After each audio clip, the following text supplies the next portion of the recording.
अद्भुत सामर्थ से भरा यीशु नाम, अद्भुत सामर्थ से भरा यीशु नाम, स्वर्ग और पृथ्वी का उसमें सर्वाधिकार।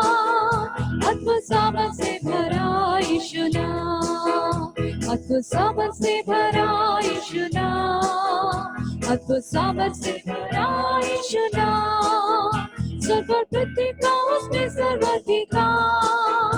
अद्भुत सामर्थ से भरा यीशु नाम। वो प्रभु है, राजा है, राजा है, यीशु क्रिस्त प्रभुओं का प्रभु है। वो प्रभु है, राजा है, राजा है, यीशु क्रिस्त प्रभुओं का प्रभु है।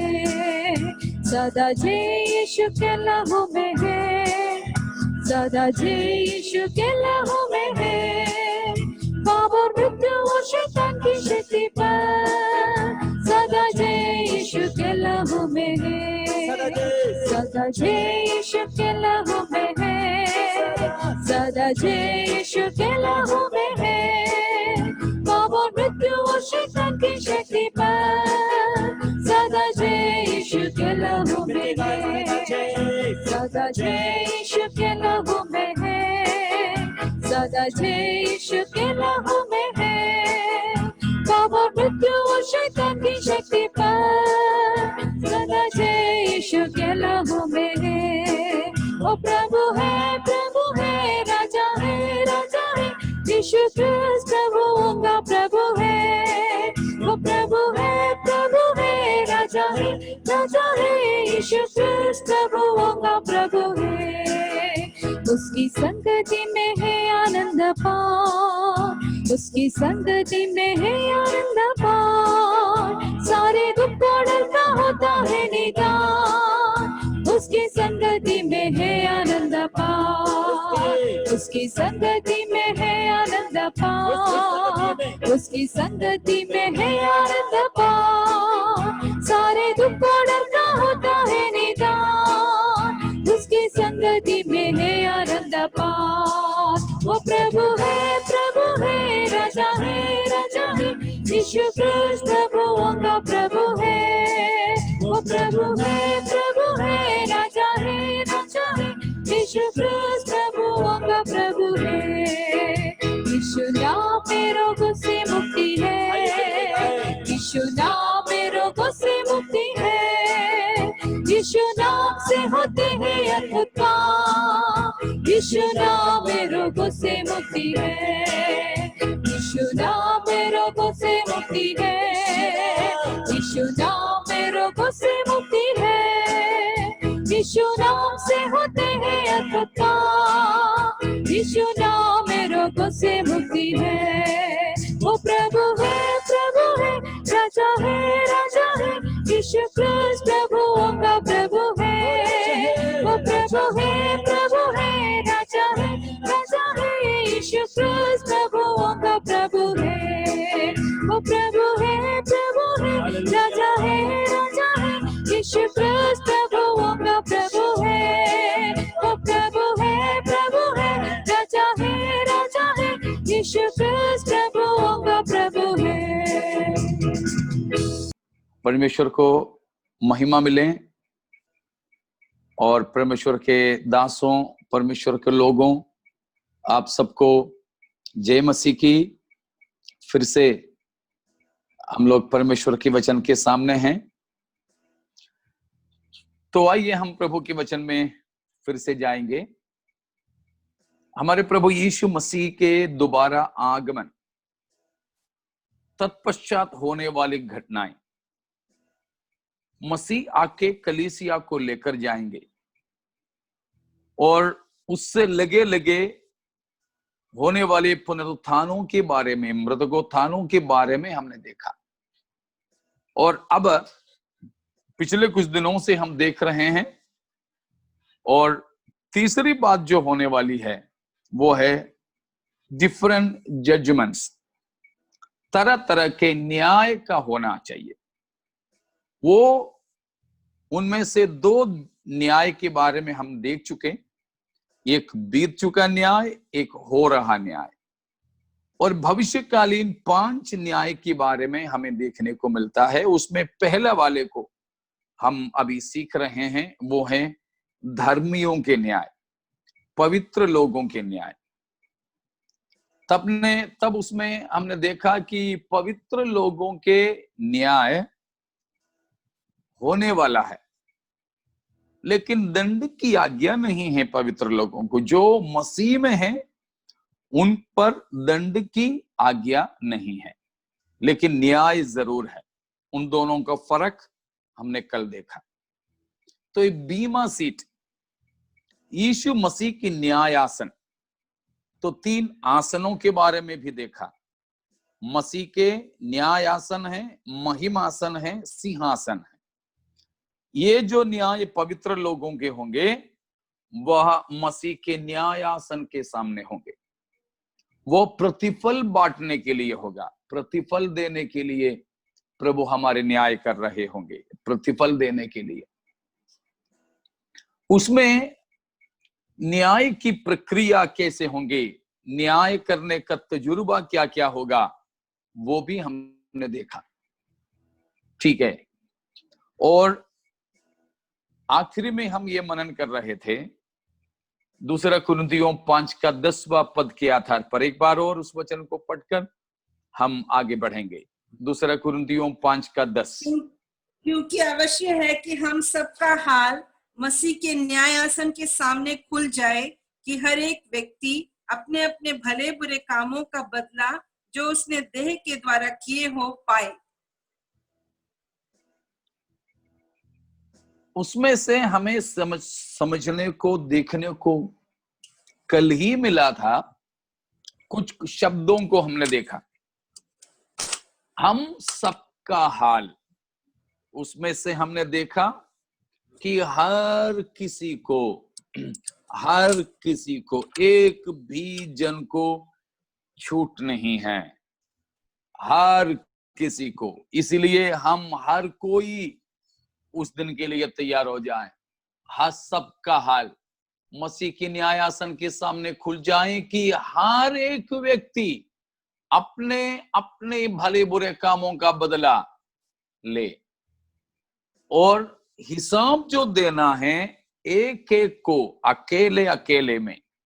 देखिए, मसीही जिंदगी व्यक्तिगत जिंदगी है, मसीही जीवन व्यक्तिगत जीवन है।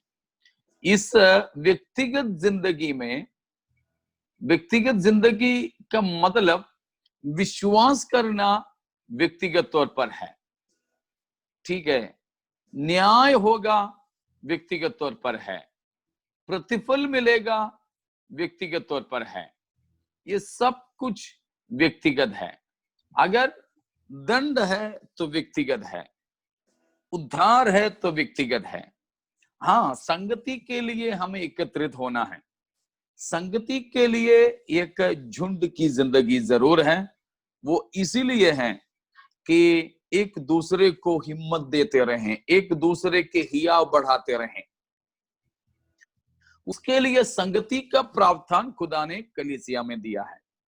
बाकी जिंदगी जो प्राप्त करना, हिसाब देना, जवाबदारी, ये सब कुछ व्यक्तिगत है। इसलिए वहां लिखा है कि हर एक व्यक्ति अपने अपने भले बुरे कामों का बदला जो उसने देह के द्वारा किए वो पाए। तो ठीक है ना, सबका हाल, न्याय से किसी भी एक व्यक्ति को छुटकारा नहीं, सबका न्याय। दूसरा, हर एक को हिसाब देना है, हर एक प्रतिफल पाएंगे।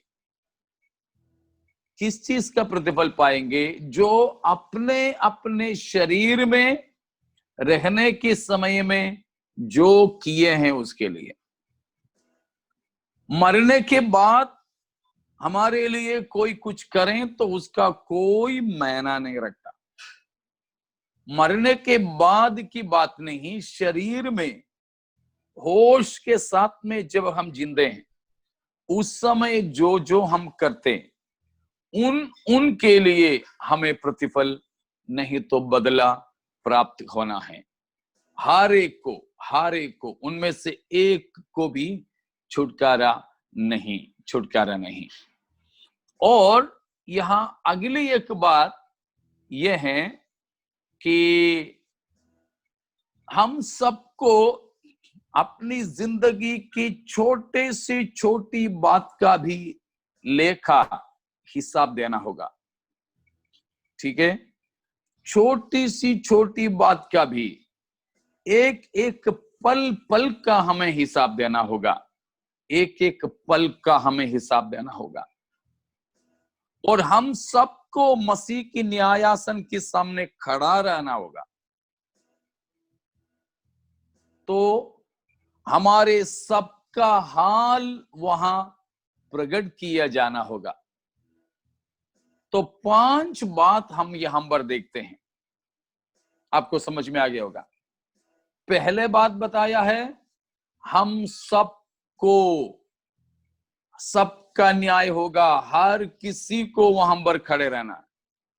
दूसरी बात देखा, एक एक को हिसाब देना है, प्रतिफल नहीं तो बदला एक एक को अकेले अकेले में प्राप्त करना है। तीसरी बात है, हम सबको लेखा देना पड़ेगा, हम सबको हिसाब देना पड़ेगा। चौथी बात है कि हम सबको मसीह की न्यायासन के सामने खड़ा रहना पड़ेगा। मसीह की न्यायासन तक पहुंचना, इधर तो जब कचहरी से बुलावा आते हैं तो वकील को भेज देते हैं, बोलते हैं कि मेरा पार्टी अस्पताल में है, मेरा पार्टी शादी में गया है और ड्यूटी पे गया है, वकील को भेज देते। नहीं, इस मसीह के न्यायासन के सामने वकील को नहीं भेज सकते, हर एक स्वयं खड़ा होना पड़ेगा। वो है चौथी बात। पांचवी बात यह है, हम सबका हाल खुल जाना चाहिए। हम वही लिखा है ना, क्योंकि अवश्य है कि हम सबका हाल मसीह के न्यायासन के सामने खुल जाए, सब कुछ खुल जाएगा। इसलिए है गीत गाते हैं ना, खुल जाएगी किताबें, खुल जाएगी किताबें, हम गाना गाते हैं। हम सब कुछ खुल जाएंगे, कुछ भी बंद नहीं रहेगा, कुछ भी छिपा नहीं रहेगा। बहुत से ऐसे भी लोग हैं जो लोगों के सामने तो बहुत ही शरीफ बन करके चलते हैं, लेकिन वो तो शरीफ क्या है, वो तो बिल्कुल इबलीस है। मगर लोग तो उन्हें शरीफ ही समझते हैं। लेकिन हाल खुल जाएगा मसीह के न्यायासन के सामने। तो ये 5 बात हमें वहां देखने को मिलता है, ये 10वीं पद में। ठीक है, समझ में आ रहा होगा आपको। आगे हम चलेंगे, उसमें ये है, और उद्देश्य क्या है, ये इस न्याय का उद्देश्य क्या है, वो भी 10वां पद में बताया है। एक 6वीं बात वो है कि हमारे कामों के अनुसार हम प्रतिफल पा सकें, हमारे कामों के अनुसार बदला। वो लिखा है कि हर एक व्यक्ति अपने अपने भले बुरे कामों का बदला जो उसने देह के द्वारा किए हो पाए। बदला पाना, बदला हमने जो की उसकी बराबर पाना। अभी तक उन किसी चीजों की बराबर नहीं मिला। मैं आपको बता दूं, अगर आपने कोई भला काम भी किया हो, धार्मिकता के काम किए हो, तो परमेश्वर ने आपको प्रतिफल नहीं दिया है, आपने उसकी बदले में कुछ नहीं पाया।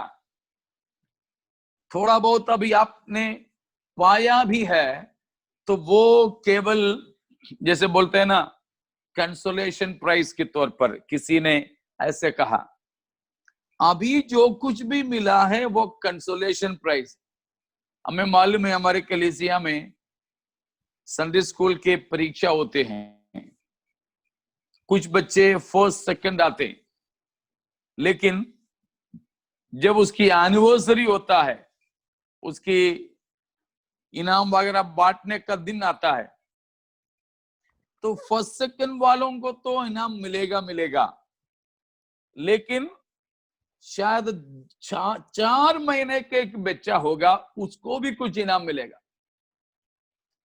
वो 4 महीने के बच्चा संडे स्कूल में कभी बैठा क्या? नहीं, सीखा नहीं, परीक्षा नहीं दिया, कुछ जानता नहीं। 4 महीने के बच्चा, उसको भी दे दिया। जब बाकी सब बच्चों को भी टिफिन बांट रहे थे, तो ये बच्चे को भी दे दिया। क्यों दिया? उसने कुछ किया इसीलिए नहीं, लेकिन एक प्रोत्साहन के तौर पर, एक प्रोत्साहन के तौर पर। तो प्यारो, हमारे किसी की कामों के अनुसार प्रतिफल अभी तक हमको नहीं मिला है। इसीलिए नहीं मिला कि हम किसी का न्याय नहीं हुआ, लेकिन अभी जो कुछ भी हमें मिला लगता है, वो सब कुछ केवल कंसोलेशन प्राइसेस है। हमें प्रोत्साहित करने के लिए दिया गया कुछ इनाम है, केवल हमारे प्रोत्साहन के लिए दिया गया है। इसीलिए मसीह की न्यायासन के सामने हमें खड़े रहना है कि हमने किए हुए कामों के अनुसार बदला प्राप्त कर सकें, उस अनुसार हम बदला प्राप्त कर सकें। ठीक है, अब हम देखते हैं कि यहां पर इस प्रकार कामों का प्रतिफल होगा, कामों का न्याय होगा, तो उसमें क्या क्या, किन किन चीजों का होगा, यहां पर हम देखेंगे। न्याय किस किस चीज का होगा, यहां क्या क्या चीजें सामने लाया जाएगा, किन किन बातों की खुलासा किया जाएगा, क्या क्या बातें अच्छा या बुरा साबित होंगे। वर्तिनस, योग्यता, मसीह के योग्य चाल। देखिए, एक प्रयोग पौलुस कहता है इफिसियों की पत्रिका में, इफिसियों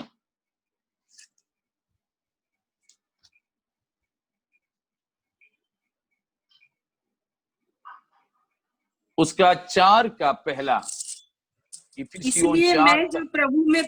इसलिए मैं जो प्रभु में बंदी हूँ, तुमसे विनती करता हूँ कि जिस बुलाहट से तुम बुलाए गए थे, उसके योग्य चाल चलो। बुलाहट के योग्य चाल चलना, पहले भी हमने देखा था, बुलाने वाला के योग्य और बुलाहट के योग्य चाल हमें चलना है। ठीक है, हमारे बुलाने वाला पवित्र है और उसी के जैसे हमको भी पवित्र बनना। हमें बुलाया एक पवित्र बुलाहट से, एक उच्च स्तरीय बुलाहट से, ऊपर की बुलाहट से हमें बुलाया।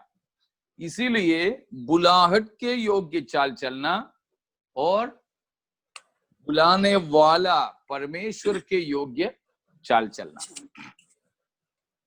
इसीलिए हमारे जिंदगी के सब कुछ का, हर कुछ की योग्यता परखा जाएगा।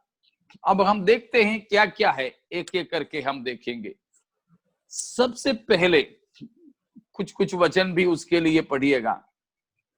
रोमियो 2 का 16, रोमियो 2:16। जिस दिन परमेश्वर मेरे सुसमाचार के अनुसार यीशु मसीह के द्वारा मनुष्यों की गुप्त बातों का न्याय करेगा। यहां है पहली बात जो हमारे न्याय होगा। किन बातों के होंगे? गुप्त बातों का न्याय होगा। हमारे हर किसी के गुप्त बात की न्याय किया जाएगा, गुप्त बात की न्याय किया जाएगा। ठीक है, तो गुप्त बात, जो कुछ भी गुप्त में है, उसके लिए ये भी देखिएगा, सभोपदेशक 12 का 14। सभोपदेशक 12:14, Ecclesiastes 12:14, सभा प्रसंगी 12:14। क्योंकि परमेश्वर सब कामों और सब गुप्त बातों का चाहे वे भली हो या बुरी न्याय करेगा। यहां फिर से बताया गया है कि परमेश्वर उन सब बातों का न्याय करेगा, हर गुप्त बातों का न्याय करेगा, जो भली हैं या बुरी हैं।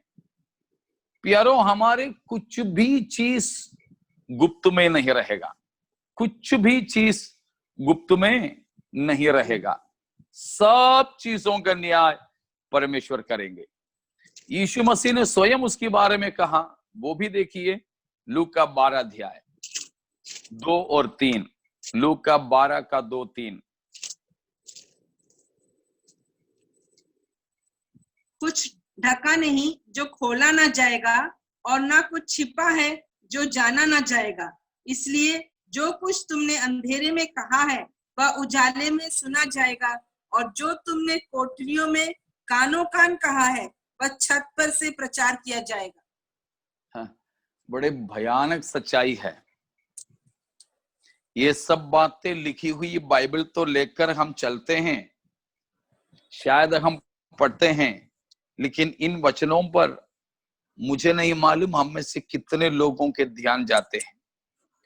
देखिए, उसमें लिखा है कि कुछ भी गुप्त में नहीं रहेगा, कुछ भी छिपा हुआ नहीं रहेगा, और जो गुप्त गुप्त में बोले हैं वो भी प्रचार किया जाएगा छत पर से। बड़े भयानक सच्चाई है, कुछ छुपा नहीं जो खोला ना जाएगा, और ना कुछ छिपा है, कुछ भी ढपा नहीं, कुछ भी छिपा नहीं, सब कुछ खोला जाएगा, सब कुछ जाना जाएगा। दूसरा पद है कि कोई कुछ भी चीज को ढाप करके नहीं रखेंगे, कुछ भी चीज को बिल्कुल भी छुपा करके नहीं रखेंगे, सब कुछ खोला जाएगा और जाना जाएगा। और उसके बाद में यीशु मसीह ने कहा है, इसीलिए जो कुछ तुमने अंधेरे में कहा है, जो कुछ भी तुमने अंधेरे में कहा है वो उजाले में सुना जाएगा, उजाले में सुना जाएगा। और जो तुमने कोठरियों में कानों कान कहा है, लेकिन बताया वो कोठों पर प्रचार किया जाएगा।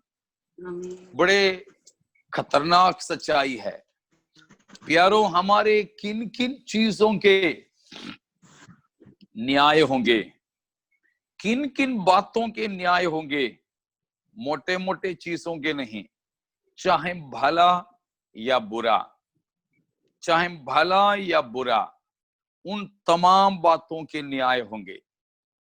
क्या है छुपा है और बिल्कुल ढांप करके रखा है हमने, लेकिन वो सब कुछ खोले जाने का समय आ रहा है। तो आज फिर से परमेश्वर हमको चुनौती दे रहे हैं, क्या मसीह जब हमारे सारे चीजों का पोल खोलेंगे तो हम मसीह के सामने खड़े रह पाएंगे कि नहीं। इसलिए आज आओ अपनी जिंदगी को परखें और हमारे जीवन को हम समर्पित करें मसीह में। हमें एक ऐसी जिंदगी बिताने को मिले जो खोले जाएं, जो बिल्कुल बता दिए जाएं, लोगों के सामने खुल्लम खुल्लम किए जाएं, तो भी हमें शर्मिंदा नहीं होना पड़े। पहला तिमोथी 5:24-25 में भी उन्हीं बातों को हम देखते हैं। पहला तिमोथी 5:24-25। कुछ मनुष्यों के पाप प्रकट हो जाते हैं और न्याय के लिए पहले से पहुंच जाते हैं, पर कुछ के पीछे से आते हैं। वैसे ही कुछ भले काम भी प्रकट होते हैं, और जो ऐसे नहीं होते वे भी छिप नहीं सकते। कुछ लोगों के तो पहले से खुल जाते हैं। अभी तो ऐसे हैं, बोलते हैं ना कि सब चोर है, कुछ तो पकड़े गए वो अंदर है, जो पकड़े नहीं गए वो घूम रहे हैं खुले में। तो जो खुले में घूम रहे हैं उसको, उसका मतलब ये नहीं कि वो बिल्कुल साफ सुथरे हैं, शरीफ हैं, लेकिन बस इतने हैं कि पकड़े नहीं गए।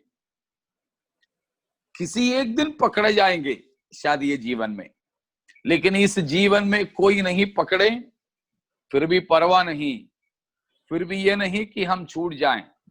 नहीं, परमेश्वर एक दिन को, एक समय को ठहराया है।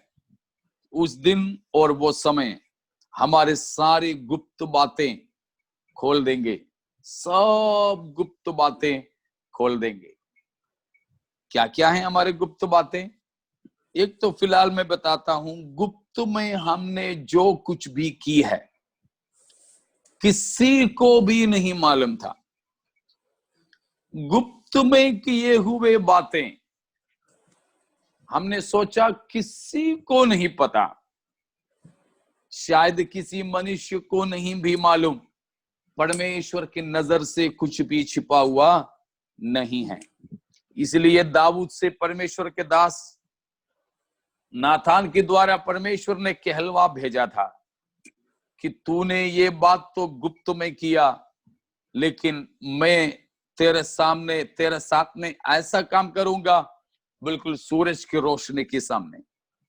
प्यारों, हमारी जिंदगी में अभी भी कुछ कुछ बातें छिपे हैं, अच्छे भी नहीं होंगे। हमें समय है, परमेश्वर फिर से हमें समय दे रहे हैं।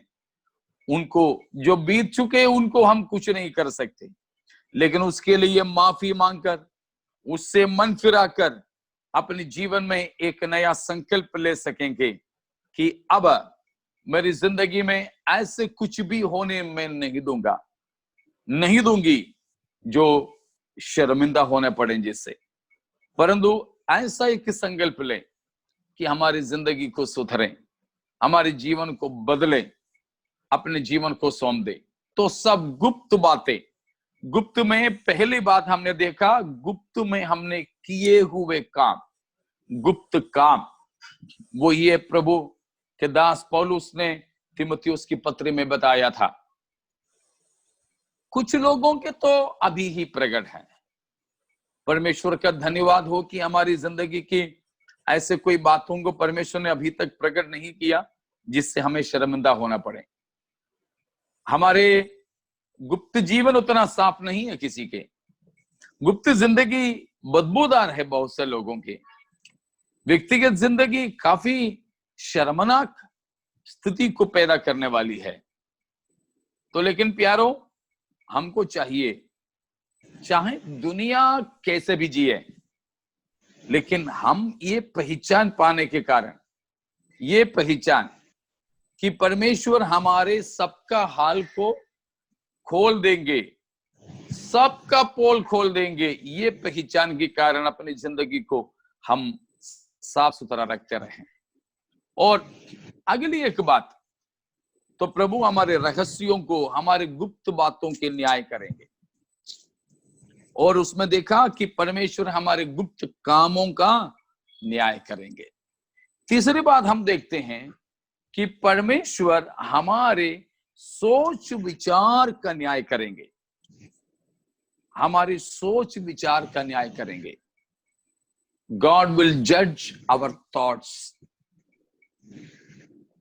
सोच विचार, वो सोच विचार किसी को पता नहीं है, सोच विचार हमने किसी से बांटा नहीं है, लेकिन उन सोच विचार हमारे अंदर ही अंदर जो चलता है। कभी कभी मीटिंग में भी बैठ के तो हम बिना टिकट की यात्रा में जाते हैं ना। मीटिंग में तो बैठे हैं, फिर भी तो हम चले जाते हैं शैतान के साथ घूमने, न जाने कहां कहां। उपवास प्रार्थना है तो रसोई में घूमने जाते हैं, पक्का। नहीं तो हम कहीं कहीं तो चले जाते हैं। लेकिन हमारे गुप्त विचार अंतर ही अंदर है, हमने बोला नहीं किसी को। प्रार्थना में भी हमने नहीं बोला, हमने बोला प्रार्थना में भी नहीं बोला हमने। ऐसी बातें भी हमारे परमेश्वर के सामने छिपे हुए नहीं हैं। तो वो परमेश्वर हमारे गुप्त विचारों का भी न्याय करेंगे। ठीक है, तो हम देख रहे हैं कि परमेश्वर हमारे गुप्त बातों का न्याय करेंगे। उसमें पहले हमारे गुप्त काम आता है। चोरी छुपे हमने जो कुछ भी की है, किसी को नहीं पता, लेकिन परमेश्वर उसको खोलेंगे। दूसरा है हमारे गुप्त विचार तो किसी को नहीं मालूम। विचारों को मापने के लिए कोई मशीन अभी तक नहीं हुआ है। हाँ, कोई काम गलत किया है, झूठ बोल रहा है, तो उसको बाहर लाने का मशीन हमारे पुलिस वालों के पास है या हमारी कचहरी के पास है। लेकिन विचारों को बाहर लाने के लिए शैतान से भी संभव नहीं। शैतान तक नहीं जानता है हमारे विचार क्या है। हाँ, शैतान सर्वज्ञानी नहीं है। शैतान सर्वज्ञानी नहीं है। शैतान सर्वव्यापी नहीं है। वो सर्वशक्तिमान नहीं है। बहुत से लोग ऐसे सोचते हैं कि शैतान भी सर्वशक्तिमान है, सर्वज्ञानी है और सर्वव्यापी है। ना ना ना, अगर वो सर्वव्यापी, सर्वज्ञानी, सर्वव्यापी होता तो वो खुद ही ईश्वर बन जाता, लेकिन नहीं। इसीलिए वो सर्वज्ञानी नहीं, तो हमारे विचारों को जानना उसकी वश की बात नहीं है। हमारे विचार वो नहीं जानता। फिर कैसे बताता है? हाँ, वो तो एक तो झूठा है, दूसरा तो बेशर्म है वो। इसीलिए उसने जो बोला अगर गलत हो भी गया तो भी उसको कोई फर्क नहीं पड़ता। इसीलिए वो पहले से बोल ही देता है। और बहुत ही अनुभवी व्यक्ति बाकी सब कुछ देख करके बोल सकता है कुछ चीज। उस प्रकार वो फेंकता है, कभी कभी लग जाता है, कभी कभी नहीं लगता। तो विचारों को जानना शैतान का भी वश की बात नहीं है, केवल हमारे परमेश्वर ही जानते हैं। उन सब विचारों का भी न्याय परमेश्वर करेंगे। मतलब विचार में क्या क्या आया था ये प्रकट करेंगे, और उनमें से कौन कौन सा सही विचार था और उनमें से कौन कौन सा गलत विचार था, ये भी प्रभु प्रस्तुत करेंगे। ठीक है ना? विचार को बाहर लाएगा पूरा, उसको 2 भाग में करेंगे या 3 भाग में करेंगे। पहला भाग जो अच्छा विचार था, ठीक है, बढ़िया, थपथपाई मिलेगा। दूसरा है कि ठीक है, इससे कोई नुकसान नहीं है, ऐसे तुम विचार करते रहने से कोई नुकसान नहीं है। जैसे कुछ लोग सोचते रहते हैं, जैसे कहानी तो हमें मालूम है ना, वो दूध वाला दही बेचता था। सपना देख कर वो बुरा नहीं है। ठीक है, मैं पढ़ाई करूंगा, पढ़ाई करके नहीं तो मैं अपने बेटे को पढ़ाऊंगा। शायद मैं पास्टर हूं तो अभी पढ़ाई करके क्या करूं, अपने बेटे को पढ़ाऊंगा, और जो ऊंचाई तक मैं नहीं पहुंच पाया वो ऊंचाई तक मैं अपने बेटे को पहुंचा दूंगा, उसको पढ़ने दूंगा मैं। तो इस प्रकार का कोई सपना देखना, उसी में पाप या अशुद्ध नहीं है, न्यूट्रल है, मे बी नोबल, अच्छा है। लेकिन परमेश्वर के हिसाब से हमारी अनंतता के मान से कोई महत्वपूर्ण नहीं है, इसलिए वो न्यूट्रल वाले में लाएंगे। तो पहला हिस्सा जो अच्छा है, परमेश्वर थपथपाई करने वाले विचार, और दूसरा है परमेश्वर थपथपाई तो नहीं करेंगे लेकिन श्राप भी नहीं, तो कोसेंगे नहीं, दंड भी नहीं देंगे। लेकिन तीसरा झुंड में वो है कि बिल्कुल गंदे, बिल्कुल नाकाम, बिल्कुल ही परमेश्वर के खिलाफ, परमेश्वर की व्यवस्था के खिलाफ ऐसे विचार, वो है तीसरा पहलू में, तीसरा कॉलम में। इस प्रकार हमारे विचारों का परमेश्वर खुलासा करेंगे। विचारों के खुलासा करके हर एक विचार कैसा कैसा परमेश्वर की धारा, परमेश्वर की व्यवस्था, परमेश्वर के वचन के अनुसार कैसे कैसे ग्रहण योग्य हैं, अच्छा है, बुरा है, उन बातों को प्रकट करेंगे परमेश्वर। वो हैं हमारे विचार। वही बात हमने पिछले दिनों में भी पढ़े थे, एक बार और उसको पढ़िएगा।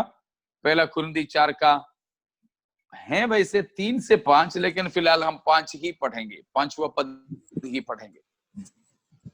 पहला कुरिन्थी 4 का लिखने वाले 3, 4, 5 लिख दें, लेकिन पढ़ेंगे हम केवल 5वीं पद। इसलिए जब तक प्रभु ना आए, समय से पहले किसी बात का न्याय ना करो। वही अंधकार की छिपी बातें ज्योति में दिखाएगा और मनों के अभिप्रायों को प्रकट करेगा। तब परमेश्वर की ओर से हर एक की प्रशंसा होगी। हमारे गुप्त बातें दिखाने का, मन के अभिप्रायों को प्रकट करने की बात आ गया। वो है हमारे विचार, मन की अभिप्राय, हमारे विचार, वो भी परमेश्वर प्रकट करेंगे। ठीक है, अगली बात, God will judge our wishes. God will judge our ambitions, our longings. हमारे इच्छाओं को, हमारी चाहतों को, हमारे ख्वाहिश, उन चीजों का भी न्याय परमेश्वर करेंगे, उन चीजों का भी न्याय करेंगे। पहला तिमुथियुस 6 का 10 को पढ़िएगा। पहला तिमुथी 6 का 10।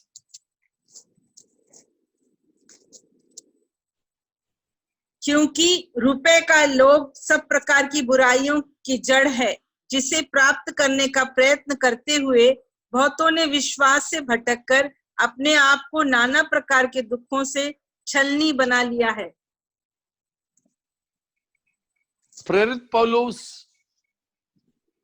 विश्वासी लोग किस प्रकार के इच्छा रखने वाले होना चाहिए, उसका 9 भी पढ़िएगा। पर जो धनी होना चाहते हैं वे ऐसी परीक्षा और फंदे और बहुत सी व्यर्थ और हानिकारक लालसाओं में फंसते हैं, जो मनुष्य को बिगाड़ देती है और विनाश के समुद्र में डुबा देती है। कौन, किसके बारे में? जो धनी होना चाहते हैं। देखा, चाहत क्या है? हमारी चाहत भी शायद कोई नहीं जानते हैं। हमारी चाहत भी कभी कभी तो हम परमेश्वर को भी नहीं बताते हैं, क्योंकि हमको मालूम है कि हमारी चाहत ठीक नहीं है। हमें पता है परमेश्वर का दस्तखत नहीं मिलेगा, हमें मालूम है परमेश्वर की पसंद की छापा नहीं मिलेगा, हमें मालूम है। इसीलिए प्रार्थना में भी उसको हम रखते नहीं, लेकिन तीव्र इच्छा हमारे अंदर कुछ चीजों के लिए बना रहता है। यहां कुछ लोग हैं धनी बनने के लिए चाह रहे हैं, धनी बनने के लिए चाहते हैं। तो हमारी चाहत क्या है, हमारी इच्छा क्या है प्यारो? हमारी इच्छाओं के खुलासा किए जाएंगे और हमारे इच्छाओं के न्याय किया जाएगा। हमारी चाहत को भी प्रभु यूं ही नहीं छोड़ेंगे।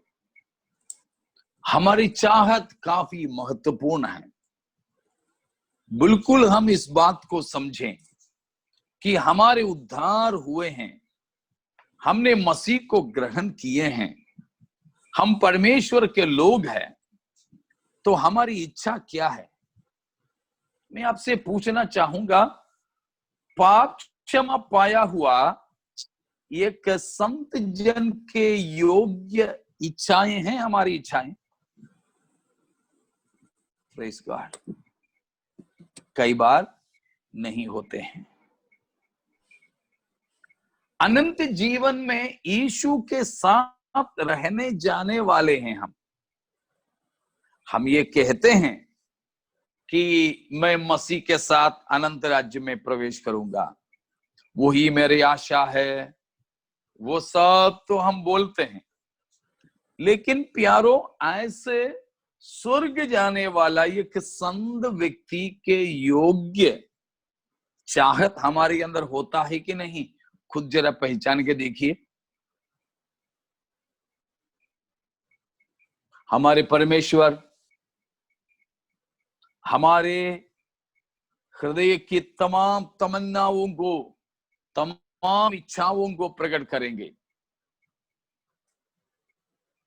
और उनमें से क्या क्या भला था, क्या क्या बुरा था, उन भले और बुरों के लिए बदले में क्या दिया जाना चाहिए, ये सब कुछ हमारे प्रभु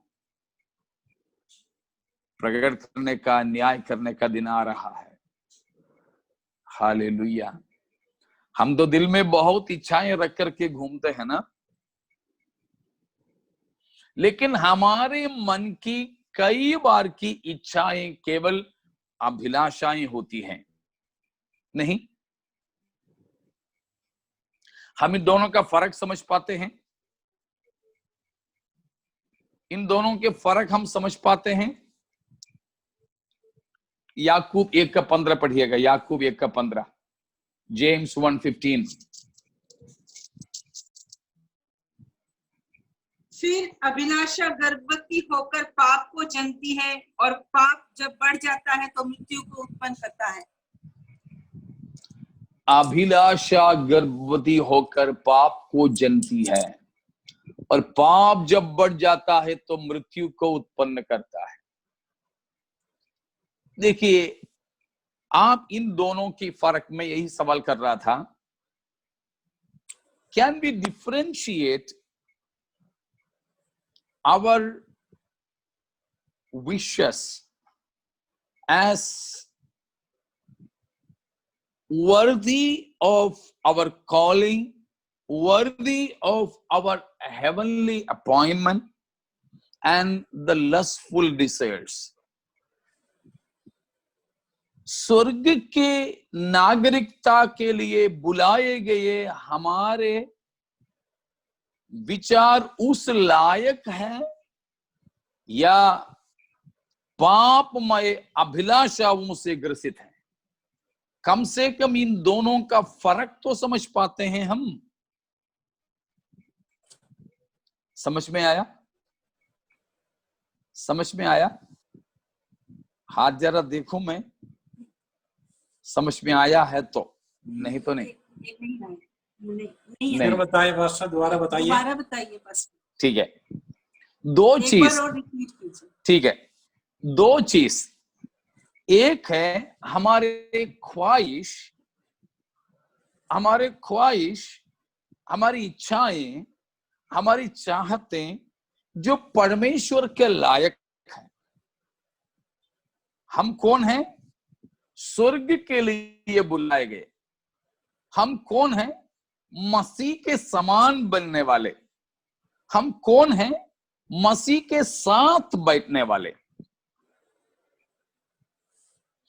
तो हम मसीह के समान बनने वाले होने के नाते उस लायक है हमारे विचार या नहीं?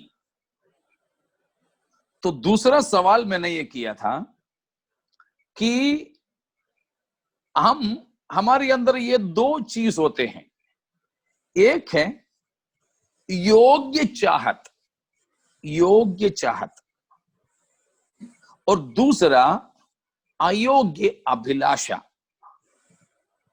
चाहत और अभिलाषा, उसमें हमने देखा अभी याकूब 1:15 में कि सिंफुल लस, पापमय अभिलाषाएं या लसफुल डिजायर्स, अभिलाषा रूपी इच्छाएं हमारे अंदर हो जाती है। अभिलाषा, ये दोनों हमारे अंदर है।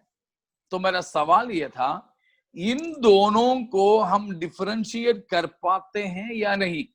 हमारे अंदर की इच्छाएं ईश्वरीय हिसाब से क्या क्या है, संसार और शरीर के हिसाब से अभिलाषाएं क्या क्या है, इन दोनों का फर्क हम समझ पाते हैं या नहीं? मैं ये पूछ रहा था। मुश्किल है, कई बार ये मुश्किल, जी, हमारे पाप के स्वभाव के कारण कई बार हमारी प्रार्थनाएं तक भी केवल अभिलाषाओं में होकर हो जाता है। पढ़िएगा याकूब की पत्री 4 अध्याय, याकूब 4 अध्याय, उसका 1, 2, 3। तुमने लड़ाइयां और झगड़े कहां से आ गए? क्या उन सुख विलासों से नहीं जो तुम्हारे अंगों में लड़ते भिड़ते हैं? तुम लालसा रखते हो और तुम्हें मिलता नहीं, इसलिए तुम हत्या करते हो। तुम दाह करते हो और कुछ प्राप्त नहीं कर पाते, तो तुम झगड़ते और लड़ते हो। तुम्हें इसलिए नहीं मिलता कि मांगते नहीं। तुम मांगते हो और पाते नहीं, इसलिए कि बुरी इच्छा से मांगते हो, ताकि अपने भोग विलास में उड़ा दो। हाँ, देखा, ये बाहर वालों के लिए नहीं बताया याकूब ने, कलीसिया के अंदर वालों के लिए कहा। ये अविश्वासियों के लिए नहीं बताया, प्रार्थना न करने वालों के बारे में नहीं, उपवास लेकर प्रार्थना करने वाले, अन्य अन्य भाषा में परमेश्वर की स्तुति करने वाले लोगों के लिए याकूब प्रेरित ने बताया हुआ बड़ा गंभीर मामला कहा है कि तुम में लड़ाइयां हैं, झगड़े हैं। कहां से हैं? उन सुख विलासों से जो तुम्हारे अंगों में लड़ते भिड़ते हैं। ठीक है, प्रार्थना वे खूब करते हैं, लेकिन परमेश्वर के दास ने बताया है कि तुम लालसा रखते हो लेकिन मिलता नहीं। तुम लालसा रखते हो लेकिन मिलता नहीं। क्यों? तुम हत्या और डाह करते हो और कुछ प्राप्त नहीं करते। तुम झगड़ते और लड़ते हो, तुम इसलिए नहीं मिलता तुम्हें कि मांगते नहीं। लेकिन तीसरे पद में बताया है, तुम मांगते हो तो भी पाते नहीं। क्यों? इसलिए कि बुरी इच्छा से मांगते हो, ताकि अपने भोग विलास में उड़ा दे। भोग विलास में उड़ाने की इच्छा के साथ में प्रार्थना भी करने वाले विश्वासी लोग, पास्टर लोग। इसलिए मैंने कहा, न्याय की दिन की तैयारी करने में यह एक महत्वपूर्ण बात है कि हम कोई भी इच्छा रखने से पहले, कोई भी बात परमेश्वर से मांगने से पहले हमको इन दोनों का फर्क समझ में आना चाहिए कि परमेश्वर के वचन के अनुसार की इच्छा क्या है और उससे हट करके अभिलाषाएं क्या है। भोग विलास में उड़ाने लायक हम कुछ भी नहीं मांगे। तुम मांगते हो तो पाते नहीं, इसलिए कि बुरी इच्छा से मांगते हो ताकि अपने भोग विलास में उड़ा दे, अपने भोग विलास में उड़ा दे। हम कई बार कई चीजें खुदा से मांगे हैं, बहुत से चीजें हमें अभी तक नहीं मिला, इसीलिए कारण यहां बताया है। जब न्याय होगा तो परमेश्वर हमारी चाहतें कैसे कैसा था प्रकट करेगा। इसीलिए बहुत ही अच्छा है कि परमेश्वर की वही मन हमारे अंदर हो। परमेश्वर जो चाहेगा वो ही हम चाहें। परमेश्वर जो जिस पे प्रसन्न होगा उसी प्रकार के विचार को हम रखें। लेकिन कई बार हम अभिलाषाओं में होकर, वासनाओं में होकर अपनी जिंदगी को बर्बाद करने की कोशिश करते हैं। अनजाने में। नहीं होना है प्यारों, नहीं होना है। देखिए, एक बार की बात है, एक माँ और उनके 2 बेटे थे। एक माँ और उनके 2 बेटे, और उनके एक गुरु था। तो एक बार काफी दिन ये लड़के उस गुरु के साथ चलने के बाद एक दिन शायद छुट्टी पे गया था घर पे, तो मम्मी को लेके आ गए। दोनों लड़के, दोनों भाई भाई है, दोनों स्कूल में तो आ गए वापस, गुरु के पास तो आ गए वापस, लेकिन मम्मी को लेके आए। तो गुरु ने पूछा, अच्छा आज मम्मी को लेके आए? तो बोला हाँ। तो मम्मी गुरु के दंडवत करके बोली, गुरुजी आपसे एक वरदान मांगने के लिए आई हूं। ठीक है, मांगिए। मेरे इन दोनों बेटों के लिए ही आपसे मांग रही हूं, और किसी के लिए नहीं। ठीक है, बोलिए। बोला, गुरुजी आप जब अपने जलाल में आओगे, अपने महिमा में आओगे, तो मेरा एक बेटे को आपकी दाएं तरफ बिठा देना, और ये दूसरा बेटा है ना, इसको आपकी बाएं तरफ बिठा देना। अभी तो समझ में आ गया ना कौन गुरु था? हमारे यीशु मसीह के पास याकूब और यूहन्ना की मां, याकूब यूहन्ना के लिए वरदान मांगने आई थी। यीशु मसीह ने उनको बोला, तुम नहीं जानते कि तुम क्या मांग रही हो। मैं तो यहां इस बात की विचार करता हूं, सूली पर मुझे चढ़ना है, मुझे एक प्याला पीना है, मुझे एक बपतिस्मा लेना है। तुम तो महिमा की और दाएं बाएं की बात कर रहे हो।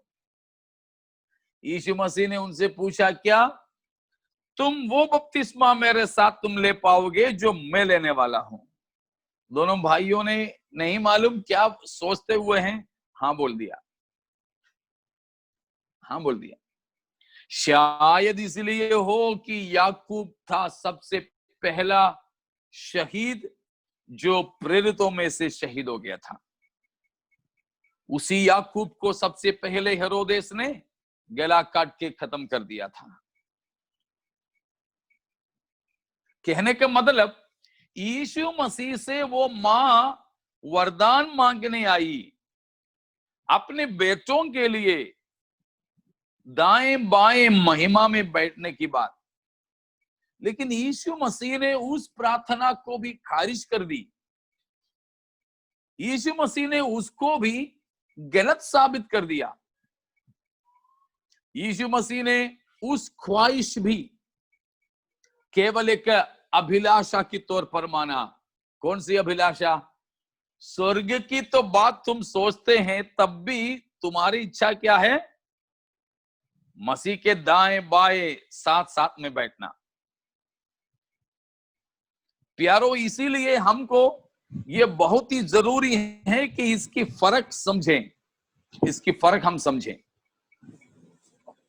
कि हमारे अंदर उस प्रकार पापमय अभिलाषा वाली प्रार्थना कुछ नहीं होना चाहिए। शायद हम गाड़ी के लिए मांग रहे हैं, कोई है शायद बेटी है तो एक बेटा चाहिए, किसी को बेटा है तो किसी बेटी चाहिए, नौकरी के लिए। इन तमाम बातों के लिए परमेश्वर से जो मांगते हैं, कभी मांगते नहीं तो मन ही मन में रखते रहते हैं। वो सब हमें देखना है कि परमेश्वर प्रसन्न होने वाली इच्छाएं हैं, ख्वाहिशें हैं, या केवल शारीरिक अभिलाषाएं हैं जो सुख विलास में उड़ाने के लिए होते हैं। नहीं होना। बिल्कुल सावधान, बिल्कुल हमें सावधान रहना चाहिए। तो यहां पर बताया हमारे ख्वाहिशें, अब समझ में आ गए दोनों को। हमें इच्छा क्या है, अभिलाषा क्या है। हमारे पास्टरों में आपको बताना चाहूंगा, हमारे प्रचारों में, हमारे सुनने वालों के अंदर अभिलाषाओं को पैदा मत करना। मैं फिर से बताता हूं, हमारे संदेश में लोगों के अंदर बुरी अभिलाषाओं को पैदा करना नहीं, ऐसा संदेश हमें नहीं देना। परंतु अभिलाषाओं से लोग भाग निकले, अभिलाषाओं से लोग छूट करके आ जाएं। लोग, मसीही लोग भी, प्रचारक लोग भी, कई सारे जो अभिलाषाओं में बंधे पड़े हैं। हमारी संदेश भले ही लोगों को पसंद ना आए, फिर भी लोगों को अभिलाषाओं की जकड़न से आजाद करने वाले होना चाहिए। Praise the Lord. लेकिन आजकल ज्यादातर जो प्रचारक लोग हैं, लोगों के अंदर अभिलाषा को, बुरी लालसाओं को पैदा कर देते हैं। क्यों? बुरी लालसा इतना ही गंभीर है क्या? एक बार और पढ़िएगा, हमने पहले एक बार पढ़े थे, फिर भी इस सिलसिले में 1 कुरिन्थियों 10 अध्याय, 1 कुरिन्थियों 10 अध्याय, वहां पर इसराइलियों के छुटकारे के बारे में पौलुस प्रेरित बताते आ रहा है, 1 पद से लेकर। तो उसका 5 तक बताया कि वे मिस्र से निकले थे, बपतिस्मा लिए थे, मूसा से जुड़ गए थे, मन्ना को प्रभुभोज के तौर पर खाए थे, और उनसे, उनके पीछे चले आ रहे थे। चट्टान यानी मसीह रूपी चट्टान से उन्होंने पानी पिए। फिर भी लिखा है, उनमें से बहुत तेरे लोगों में परमेश्वर प्रसन्न नहीं हुआ। अब 6वां पद को पढ़िएगा। ये बातें हमारे लिए दृष्टांत ठहरी कि जैसे उन्होंने लालच किया, वैसे हम बुरी वस्तुओं का लालच ना करें। हाँ, वे पाप में गिरने का, वे नाश होने का कई कारण बताया। 6वां पद में बताया हम बुरी वस्तुओं की लालच नहीं करें। 7वां पद में मनोरंजन की बात लिखी है। लोग खाने पीने बैठे और खेलने कूदने के लिए उठे, मनोरंजन। और 7वां पद में फिर से बताया मूर्ति पूजक बने। 8वां पद में लोग व्यभिचार करने लगे। 9वां पद में लिखा है परमेश्वर को उन्होंने परखने लगा। तो उस प्रकार कई पापों के कारण वे नाश हो गए। उसमें 6वां पद में हमने क्या देखा?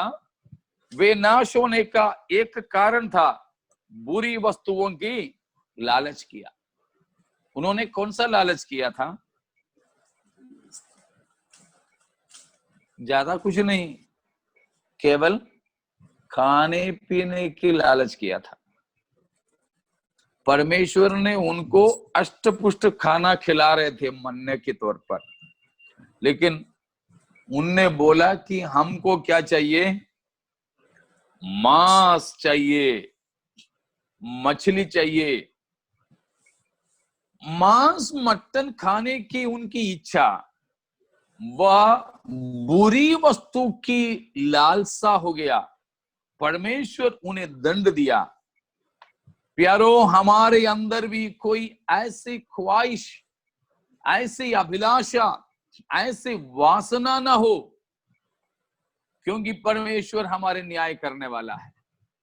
हमारे परमेश्वर न्याय करेंगे, इसलिए कोई बुरी वस्तु की हम लालच नहीं करें। अभी भी हमारे अंदर अगर लालच है तो उन चीजों को दूर कीजिए। शारीरिक अभिलाषा, सांसारिक अभिलाषा, वो सब लालच में आता है। बुरी वस्तुओं की लालच, बुरी वस्तुओं की इच्छा करना, उन लालसाओं को हम दूर हटाएं, नहीं तो परमेश्वर हमारा न्याय करेंगे।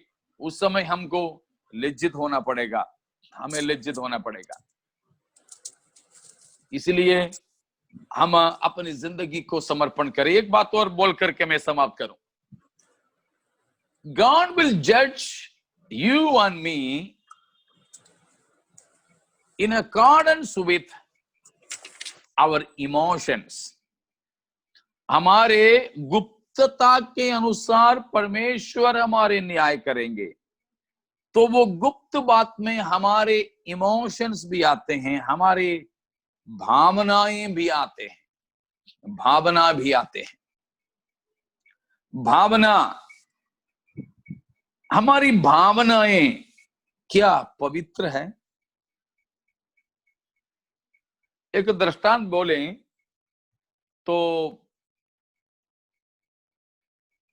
आज से करीब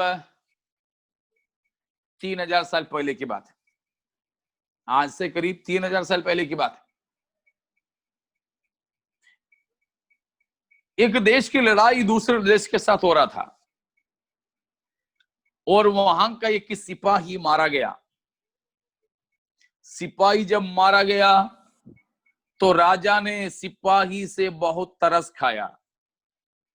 सिपाही तो मर गया तो उससे तरस खाने से क्या होगा?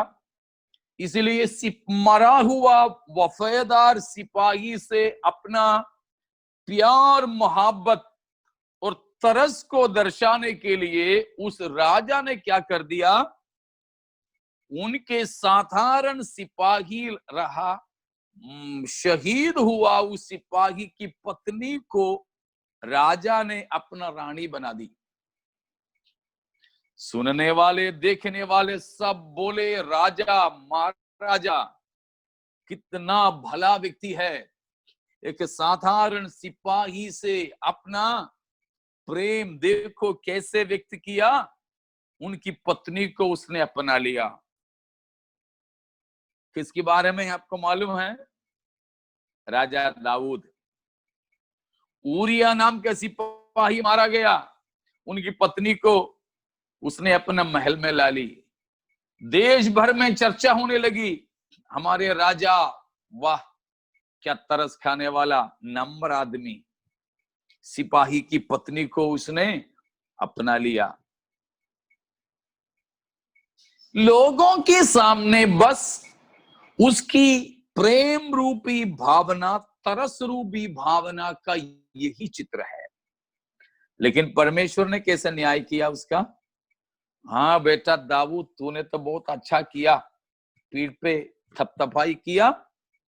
नो, परमेश्वर ने कहा कि उसके लिए तेरा अंदर जो भावना हुआ वो भला नहीं।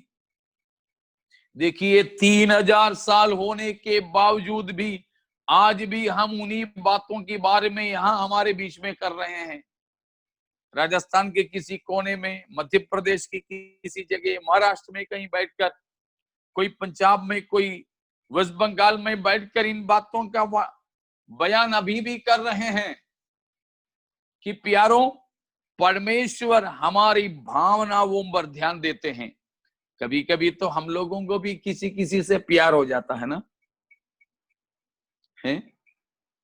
हाँ, हो जाता है।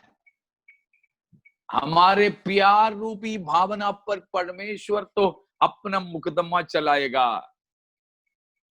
हमारी प्यार रूपी भावना, गुस्सा रूपी भावना, उसमें जो कुछ भी आते हैं, किसी से हमें नफरत होता है, इन सब प्रकार के भावनाओं पर परमेश्वर अपना मुकदमा का चाकू घुमाएगा, तलवार घुमाएगा। आज हमारे अंदर गलत प्रकार की भावनाएं हैं तो उन बातों को हटा दीजिए, ताकि जब प्रभु हमारे भावनाओं के खुलासा स्वर्ग राज्य में पिता परमेश्वर के और स्वर्ग दूतों पवित्र लोगों के सामने करें तो हमें लज्जित होना नहीं पड़े। आइए अपने जीवन को हम समर्पित करें, प्रभु हमारे गुप्त बातों का न्याय करेगा। प्रभु के आगमन में देरी हुआ तो हम बाकी कल देखेंगे। आइए अपने जिंदगी को समर्पित करें, न्याय के दिन के लिए तैयार हो जाएं। इन वचनों के द्वारा परमेश्वर हमें आशीषित करे।